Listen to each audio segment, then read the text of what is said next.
अस्सलामुअलैकुम दोस्तों, मेरा नाम है सईद यूसुफ और आप देख रहे हैं समी टीवी। आज से करीब 65 मिलियन साल पहले जो खतरनाक डायनासोर्स नापायद हो गए थे, इन्हें कुछ साइंसदान फिर से जगा रहे हैं। पता है कैसे? वो भी चिकन की मदद से। लेकिन कैसे?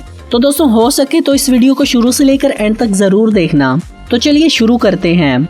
How scientist are making dinosaurs from chicken. अब साइंसदान चिकन से ही डायनासोर क्यों बना रहे हैं? इस सवाल का जवाब दिया जैक हॉर्नर ने, जो मोंटाना स्टेट यूनिवर्सिटी में पैलियोंटोलॉजी के प्रोफेसर और लीड साइंसदान हैं। उन्होंने 2019 में एक बुक पब्लिश की थी जिसका नाम है how to build a dinosaur. इस किताब में उन्होंने कहा था कि चिकन और एलिगेटर्स दोनों डायनासोर्स के एवोल्यूशनरी डिसेंडेंट हैं, यानी इन दोनों के डीएनए में डायनासोर्स का इनएक्टिव डीएनए मौजूद है जिसे एक्टिव करके डायनासोर्स को वापस लाया जा सकता है। Yes, it is possible.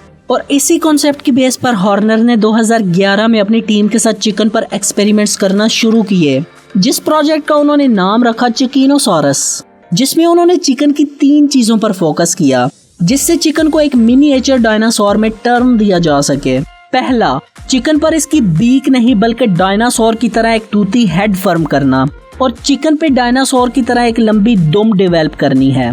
इन्हीं चीजों को सामने रखते हुए 2015 में अरखत एब्जनाव और भरतंजन बुलर, जो कि यूनिवर्सिटी ऑफ चिली के साइंसदान हैं, उन्होंने रिवर्स जेनेटिक इंजीनियरिंग के जरिए चिकन एम्ब्रियो के डेवलपमेंट के दौरान इसमें कुछ केमिकल ऐड करके बीक ग्रो करने वाले प्रोटीन्स को ब्लॉक किया, क्योंकि उन्होंने पहले ही ऑब्जर्व किया कि मगरमच्छ के पास नाउट होता है और बर्ड्स में बीक, जबकि दोनों ही डायनासोर्स की तरह हैं। तब उन्हें पता चला कि एम्ब्रियो स्टेज में फ्रेज के स्ट्रक्चर को बिल्ड करने वाली प्रोटीन्स मगरमच्छ में बहुत ही कम या ना होने के बराबर होते हैं और बर्ड्स में ज्यादा होते हैं।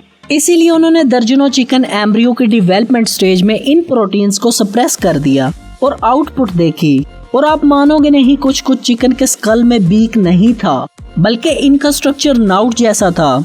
अब ठीक इसी तरह 2016 से कुछ साइंसदान चिकन की टेल ग्रो करने की कोशिश कर रहे हैं, क्योंकि मॉडर्न बर्ड्स की टेल बोन, जिसे पाइगोस्टाइल कहा जाता है, वो एम्ब्रियो की अर्ली स्टेज में टेल बनाता है, लेकिन इसकी जरूरत ना होने की वजह से टेल डिसअपीयर हो जाती है, जिसपे साइंसदान जैक हॉर्नर का कहना है कि वो अगले 10 सालों में विंग्स और टेल बना लेंगे और हम एक्चुअल जुरासिक पार्क में घूम पाएंगे।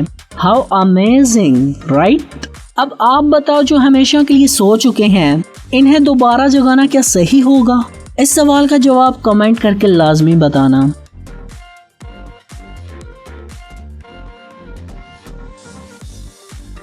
और अगर ये वीडियो आपको अच्छी लगी तो इस वीडियो को लाइक और अपने दोस्तों के साथ शेयर जरूर करें। और अगर अभी तक आपने इस चैनल को सब्सक्राइब नहीं किया तो सब्सक्राइब करके नोटिफिकेशन बेल को ऑन कर दीजिए। अब मिलते हैं अगली किसी वीडियो में, तब तक के लिए अपना बहुत सा ख्याल रखिएगा।